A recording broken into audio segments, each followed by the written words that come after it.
So in the previous video, you've learned that universal electron acceptors, including NAD+ and FAD, are found inside the mitochondrial matrix, harvest electron that will be passed along a series of carriers associated with the inner membrane of the mitochondria.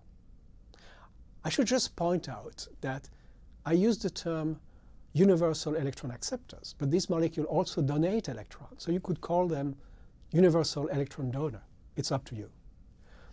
So in this video, you will learn what drives the flow of electrons through the electron transport chain. First, we need to introduce the notion of reduction potential. The flow of electrons between two molecules depends on their relative affinity for electrons. The reduction potential measures a molecule's affinity for electron. It is logical to assume that an electron will flow from an electron donor molecule to an acceptor molecule that has a higher reduction potential than the donor. Therefore, one can predict the direction of electron flow between a series of carriers by comparing their relative reduction potential. For example, an electron can move from a carrier that has a low reduction potential, in this diagram identified as the first electron donor, to carriers that have higher and higher reduction potential, up to the final acceptor that will have the highest reduction potential. You can refer to published tables that list the standard reduction potential for different molecules. The standard reduction potential is measured under standard condition, that is pH 7, a temperature of 25 degrees Celsius, and a concentration of all the species of 1 mole. The direction of spontaneous electron flow depends on the difference of the reduction potential between the two molecules. This notion of spontaneity should remind you of the spontaneity of a biochemical reaction that is determined by the change of free energy, delta G. In fact, a transfer of electron between two molecules is a biochemical reaction. It's an oxidoreduction. So it makes sense that you can calculate for this molecule a change of free energy and determine its spontaneity. In fact, delta E, which is the change of reduction potential during the transfer of electrons between two molecules, is proportional to the change of free energy delta G. And one can write an equation, delta G equals minus NF delta E, where N is the number of electrons that is transferred and F is the Faraday constant. Now you remember that a reaction is spontaneous when the delta G is negative. We can infer from that that when we have a reaction, a transfer of electron, that has a delta E that is positive, then this flow of electron will be spontaneous. Let's take an example of an oxidoreduction reaction that we've seen in the past during the alcoholic fermentation. And we'll try to calculate the change of free energy under standard condition, the delta G prime naught, for this reaction. So this is the second reaction in the fermentation pathway. Acetaldehyde react with NADH and H+ to form ethanol plus NAD+. We can think about this couple reaction as the sum of two half reactions. The first half reaction will be the reduction of acetaldehyde that react with two protons and two electrons to form ethanol. If we want to calculate the change of free energy in this reaction, we also need to write the second half reaction. By convention, we write both half reactions as reduction. So the second half reaction will be NAD plus 2 protons plus 2 electrons, give us NADH plus a proton. Now for both half reactions, we can look up in the table the values of the standard reduction potential. Once we have identified this reduction potential, we can now calculate the change of reduction potential in our reaction. By definition, delta E prime naught is the reduction potential of the electron acceptor, which in our case is acetaldehyde, minus the reduction potential of the electron donor, which in this case is NADH. Now we can see, based on the two numerical values of the reduction potential under standard condition, the delta E that we calculate is positive, plus 0.123 volts.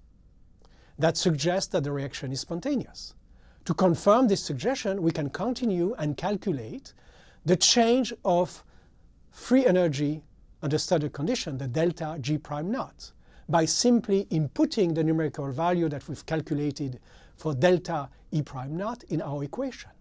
And we obtain a value of delta G prime naught equal to minus 23.7 kilojoule per mole. That confirms that this reaction is spontaneous. Now what would happen under non-standard condition?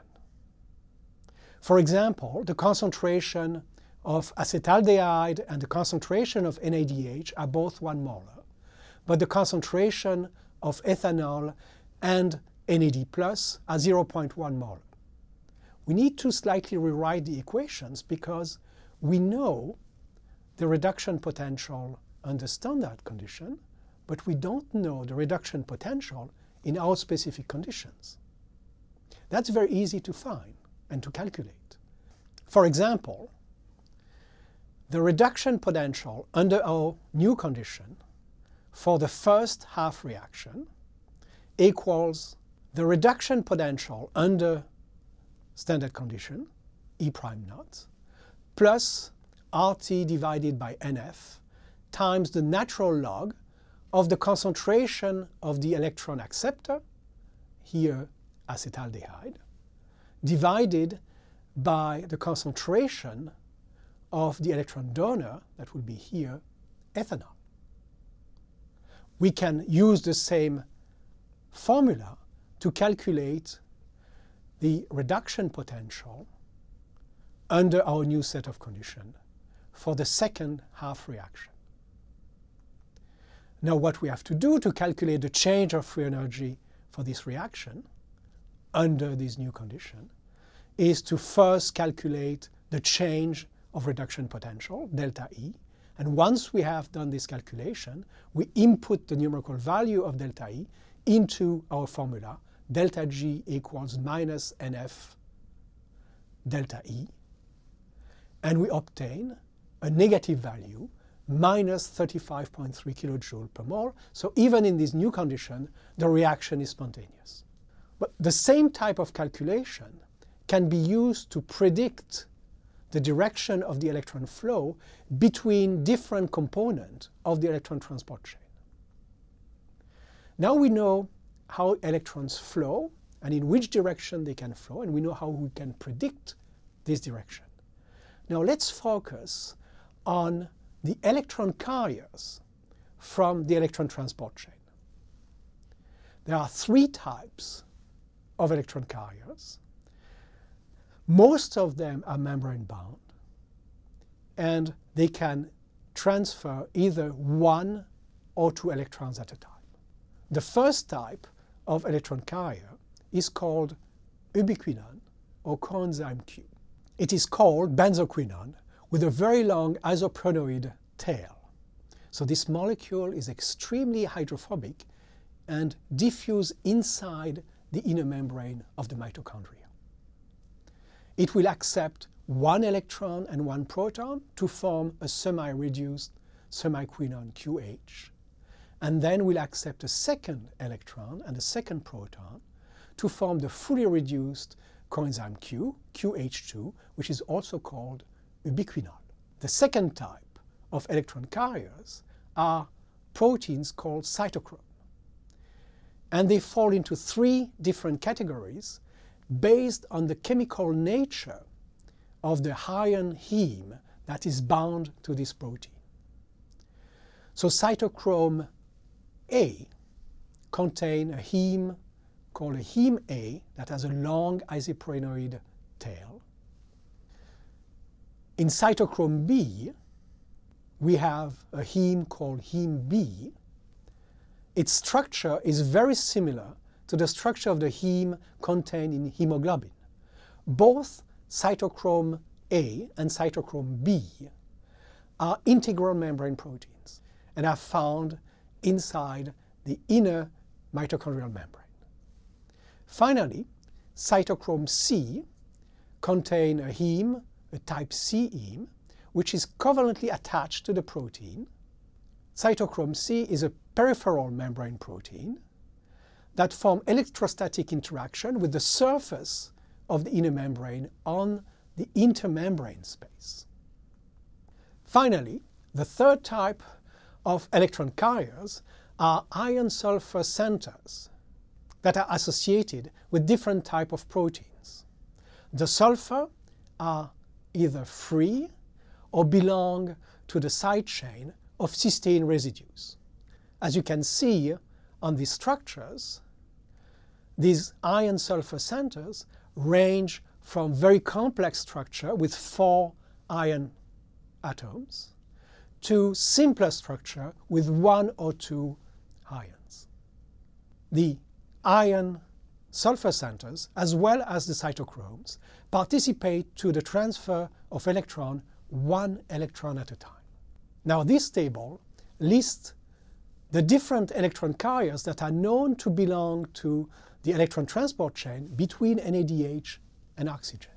But it also ranks these electron carriers based on their reduction potential from low to high.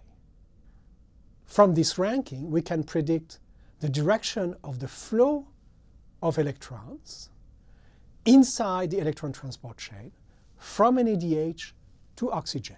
For example, NADH, based on our table, will pass its electrons to coenzyme Q that will turn into ubiquinol, which can now pass its electrons to cytochrome B, and so on. But this is just a prediction. We need to validate this prediction by experiments. And so I will show you one experiment that contributed to this validation. In our experiment, we have all the components of the electron transport chain, and we have also an unlimited supply of NADH and oxygen. So under normal condition, the electron will flow from NADH through the electron transport chain to oxygen that will form some molecules of water. If we can measure the state of oxidation of the components of the electron transport chain, we can see that they will switch back and forth between an oxidized and a reduced state. For example, coenzyme Q will be oxidized, will receive electrons from NADH, and will turn in its reduced state. Then it will pass its electrons to cytochrome B and come back to this oxidized state. So it will switch between oxidized and reduced state. Now imagine that we add to our mixture a drug that blocks a very specific step in the electron transport chain. What will happen? Well, all the electron carriers that are upstream of the step that is blocked will be permanently reduced because they received electron from NADH, and at one point they cannot pass the electron because the flow of electron has been interrupted. Now all the electron carriers that are downstream of the step that is blocked will have passed the electron to the oxygen, will be oxidized, permanently oxidized, because they will not receive new electrons due to the blockage of the electron flow. For example, if we use a drug called rotenone, all the components of the electron transport chain will be oxidized. If we use a molecule, a drug like antimycin A, then coenzyme Q and cytochrome B will be in a reduced state. And all the other members, all the other carriers in the electron transport chain will be oxidized. If we use cyanide, then all the carriers from the electron transport chain will be in a reduced state. So by measuring the state of oxidation of the different carriers of the electron transport chain, and by using a series of drugs that block very specific steps in the electron transport chain, we can define experimentally the sequence of electron carriers in the electron transport chain. And this experiment validated our prediction based on the ranking of the reduction potentials. In conclusion, this video provides some information about the identity and the sequence of the electron carriers in the electron transport chain, how electrons flow from one carrier to the next, and give us a sense of the exergonic nature of the electron transfer through the electron transfer chain. In the next video, we'll discuss in more details the role of 4 protein complexes that contain these electron carriers and allow the electron transport chain to operate at a remarkable speed.